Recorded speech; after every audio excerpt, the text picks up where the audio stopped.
நம்ம வாழ்க்கை எதை நோக்கி பயணமா போய்கிட்டு இருக்குன்னே தெரியலையே. புரட்சி தலைவர் வந்துட்டாயா, புரட்சி தலைவர் வந்துட்டாயா. தமிழ்நாட்டிடம் மன்னிப்புக்கு, தமிழ்நாட்டு எம்பிக்களிடம் மன்னிப்புக்கு. திராவிட முன்னேற்ற கழக பாராளுமன்ற உறுப்பினர் நாகரிகமானவர்கள் சொன்னா அந்த புகழை நீங்க வாங்கிடுவீங்க. வழிய போட்டா தமிழனுக்கு தள்ளி விட்டுருது தானே. கனிமொழியிடம் மன்னிப்புக்கு. மேகலை, மணிமேகலை, என்னடா வெக்கமா?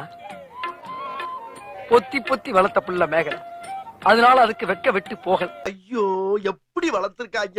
கனிமொழியிடம் மன்னிப்புக்கு. கொஞ்சம் பொறு, மிஷின் நிக்க. இன்னைக்கு உன்னை செம பெரட்டு பெரட்டா விட மாட்டேன். எங்க சொன்ன கேளுங்க. பாச்சா மரணத்துக்கு திமுக காரணம் என்று நான் குற்றம் சாட்டுகிறேன். இதுக்கு ஒரு வழக்கு போடட்டும். இதற்கு வழக்கு போட வக்கில்லாத ஸ்டாலின், இது என்ன பிரமாதம்? இது விட பெசலைட் ஒண்ணு இருக்கு. கூவுடா. என்னை தமிழன் அல்ல என்றும் தெலுங்கன் என்றும் உண்மையை சொல்றவங்க தெய்வத்துக்கு சமம் சொல்லுவாங்க. சீமா பேசுவதோடு ஈரோடு ராமசாமி நாயக்க பயல் என்று எல்லா மேடையிலும் பேசினார். அவன் சுத்தி வளைச்சு எங்க வருவானு தெரியும்.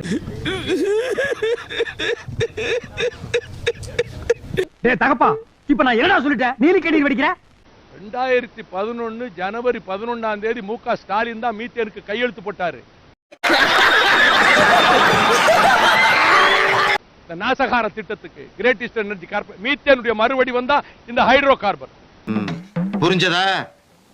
திமுகவுடன் மதிமுக ஒருபோதும் கூட்டணி வைக்காது என்று அக்கட்சியின் பொதுச் செயலாளர் வைகோ தெரிவித்துள்ளார்.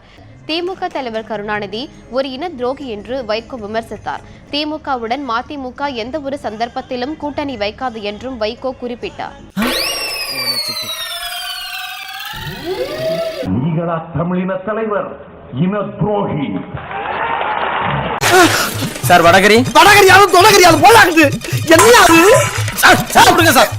சாப்பிடுங்க சார். இந்த ஆண்டவன் ஒருத்தன் இருந்தான்னா அவன் அடிபட்டு சாவாம் பாரு. சின்ன சேனல் எதா இருந்தாலும் அது கொஞ்சம் ஆதரவு கொடுங்க.